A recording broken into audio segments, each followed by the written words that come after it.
என்னங்க? எங்கேருந்து வரீங்க? என்ன தரவரிசை எண்? என்ன துறையை தேர்ந்தெடுத்திருக்கீங்க? என் பேரு கஸ்தூரி பட்டு. நான் புதுக்கோட்டையிலேருந்து வரேன். என்னோட ஓவரால் ரேங்க் வந்து 1234. நான் bill collector and junior assistant வந்து புதுக்கோட்டை டிஸ்ட்ரிக்ட்ல போஸ்டிங் எடுத்திருக்கேன். என்ன படிச்சிருக்கீங்க மேம்? நான் பிஇ இசிஇ படிச்சிருக்கேன் சார். கல்லூரி முடிச்சீங்க. எப்ப டிஎன்பிஎஸ்சி படிக்க ஆரம்பிச்சீங்க? 2020ல வந்து டிகிரி முடிச்சேன். 21லேருந்தே நான் ஸ்டார்ட் பண்ணிட்டேன். ஸ்டார்ட் பண்ணிட்டு குரூப் 1, 2, 4 எல்லாமே எக்ஸாம்ஸ் ப்ரிப்பேர் பண்ணிட்டு இருக்கேன். 6வது முயற்சியில குரூப் 4 வெற்றி பெற்றிருக்கீங்க. என்னோட தேர்ட் அட்டெம்ப்ட். எவ்வளவு கேள்விகள் போட்டீங்க மேம்? 154 கொஸ்டின் போட்டேன் சார். கடந்த 2 முறை என்ன தவறு பண்ணதா நினைக்கிறீங்க நீங்க? 2 முறையுமே ஒரு ஒரு 2 ஆர் 3 கொஸ்டின்ஸ் அந்த மாதிரி பார்டரில் தான் போச்சு.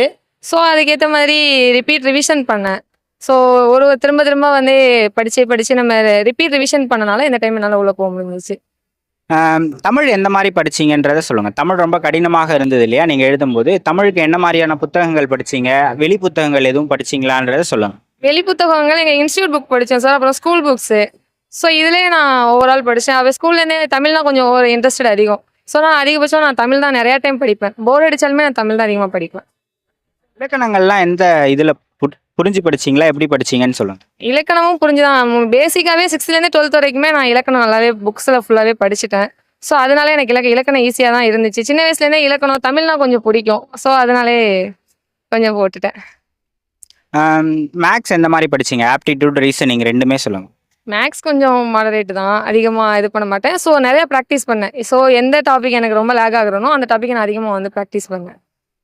ஜிஎஸ்ல 6 யூனிட் இருக்கு. எதுக்கு எவ்வளோ இம்பார்ட்டன்ஸ் கொடுத்து படிச்சீங்கன்னு சொல்லுங்க. நான் பாலிட்டி அதிகமாக இம்பார்ட்டன்ட் கொடுத்தேன் சார். பாலிட்டி இம்பார்ட்டன்ட் கொடுத்தேன். எக்கனாமி வந்து திரும்ப திரும்ப படித்தேன். ஏன்னா எக்கனாமி வந்து கொஞ்சம் டஃப்னு சொல்லுவாங்க. ஸோ அதை நான் ஸ்கூல் புக் வந்து ரிவிஷன் பண்ணிகிட்டே இருந்தேன். அதேமாதிரி பாலிட்டி நான் அதிகமாக இம்பார்ட்டன்ட் கொடுத்து படித்தேன். அதுக்கப்புறம் யூனிட் 8 இம்பார்ட்டண்ட்டாக படித்தேன். அதாவது தமிழ்நாடு கல்ச்சர் இருக்குல்லையா, ஸோ அது ஃபுல்லாகவே சொசைட்டி அண்ட் கல்ச்சர் அது ஃபுல்லாகவே படித்தேன். ஓகே. நோட்ஸ்லாம் எடுத்தீங்களா மேம்? Yes sir. நோட்ஸ் எடுத்தேன். அதே மாதிரி டெய்லி டெஸ்ட் போட்டேன் அப்படின்னா ரிவ்யூ எழுதுவேன். இப்போ 200 கொஸ்டின் டெஸ்ட் போடுறேன்னா 200 கொஸ்டினுமே ரிவ்யூ எழுதுவேன். ஸோ அலுப்பு பார்க்காம 200ஐயுமே ரிவ்யூ எழுதுவேன். அந்த கொஸ்டின் சம்மந்தமாக என்னென்னலாம் கேட்டிருக்காங்களோ அதையும் நான் ரிவ்யூ எழுதிட்டே இருப்பேன். இப்போ நோட்ஸ் எடுக்கணும்னு எல்லாரும் சொல்கிறாங்க. எப்படி நோட்ஸ் எடுக்கணும்? இப்போ ஒருத்தர் கேட்டிருந்தாரு, புக்கில் இருக்கிறது அப்படியே நான் எழுதிட்டு இருக்க மாதிரி இருக்குது, நோட்ஸ் எடுக்கணும். நான் எந்த மாதிரி நோட்ஸ் எடுக்கணுன்றதை சொல்லுங்கள். நான் அதிகமாக நோட்ஸ் புக்ஸ் படிப்பேன் சார்.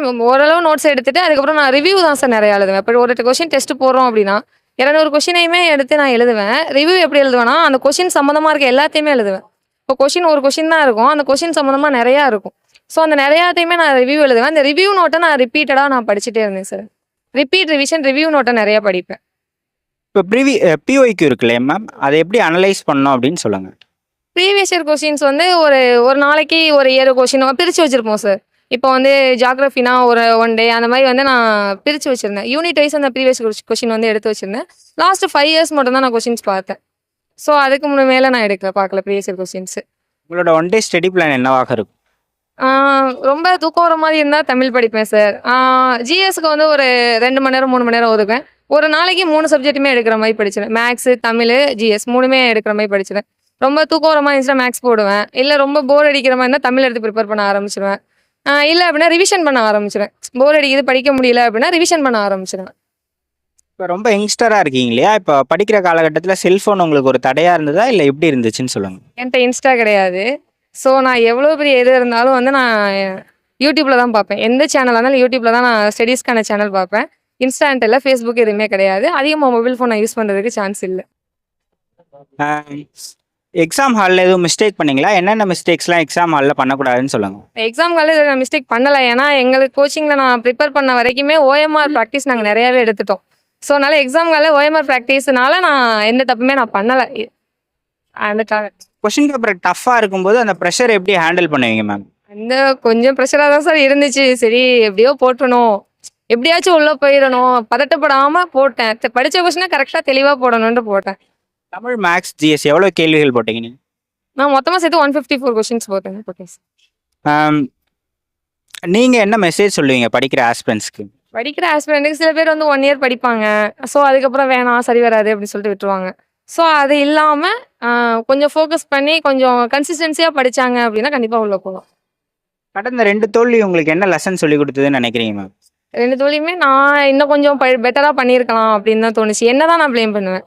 நம்ம தான் ஒழுங்காக படிக்கல, இன்னும் கொஞ்சம் பெட்டராக ரிவிஷன் பண்ணி தான் இவ்வளோ போயிருக்கலாம் அப்படின்னு நான் என்ன தான் ப்ளேம் பண்ணுவேன். உங்களை நீங்கள் செல்ஃப் டவுன் ஆனால் உங்களை எப்படி மோட்டிவேட் பண்ணிப்பீங்க மேம்? செல்ஃப் டவுன் ஆனால் நம்ம ஃபேமிலி சுச்சுவேஷன் தான் சார், வேறு எதுவும் இல்லை. ஃபேமிலி சுச்சுவேஷனை வச்சு தான் மோட்டிவேட் பண்ணி படிக்க ஆரம்பிச்சிடுவேன். ஃபேமிலியில் எல்லாரும் சப்போர்ட் பண்ணாங்களா படிக்கிறது? சப்போர்ட் பண்ணாங்க. மூமெண்ட் எப்படி இருக்குது ஃபோட்டோ எடுத்தது ஆர்டர் வாங்கினது? அதெல்லாம் வேறு லெவல் சார், சொல்லவே முடியாது.